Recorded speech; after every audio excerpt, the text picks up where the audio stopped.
അതിനുശേഷം ഗ്രാറ്റിറ്റ്യൂഡ്. എല്ലാത്തിനും നമ്മൾ കൃതജ്ഞത അല്ലെങ്കിൽ നന്ദി പ്രകടിപ്പിക്കുക.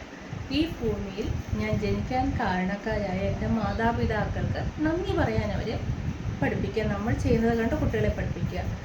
ആരോഗ്യമായൊരു ശരീരവും മനസ്സും ഉണ്ടായതിന് നന്ദി പറയുക. ഭൂമിയോട് നന്ദി പറയുക. മൃഗങ്ങളോടും പക്ഷികളോടും നന്ദി പറയുക.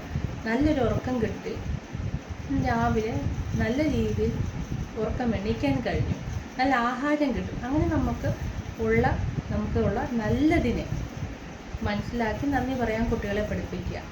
അപ്പോൾ ഏതാണ് വ്യത്യാസം വരുത്തേണ്ടതെന്ന് കുട്ടികൾക്ക് പറഞ്ഞു കൊടുക്കുക. കാരണം ചെറിയൊരു വിഷമം വന്നാൽ, കാരണം രാവിലെ നേരത്തെ എണീറ്റ് ഒരു ദിവസം ലേറ്റായി, 10 ദിവസം നേരത്തെ എണീറ്റ് ഒരു ദിവസം ലേറ്റായി, അയ്യോ ഞാൻ ആ ഒരു ദിവസം ലേറ്റായല്ലോ എന്ന് ചിന്തിക്കുന്നത് നെഗറ്റീവ് തോട്ടാണ്. 10 ദിവസവും ഞാൻ നേരത്തെ എണീറ്റു, അപ്പം നല്ലതിനെ ചിന്തിക്കാൻ കുട്ടികളെ പഠിപ്പിക്കുക. അതാണ് റാഷണൽ തിങ്കിങ് എന്ന് പറയുന്നത്. നെഗറ്റീവ് തോട്ട് നമ്മുടെ വളർച്ചയെ, നമ്മുടെ വ്യക്തിത്വത്തെ ഒരുപാട് ബാധിക്കും. നല്ല കുട്ടികളായിട്ട് വളർത്താൻ കുട്ടികളെ ഗ്രാറ്റിറ്റ്യൂഡ് എന്നും, നന്ദി പറയുന്നതെന്നും ഒരു ഹോംവർക്ക് പോലെ ബുദ്ധിമുട്ടോട് കഷ്ടപ്പെട്ടല്ല നന്ദി പറയും.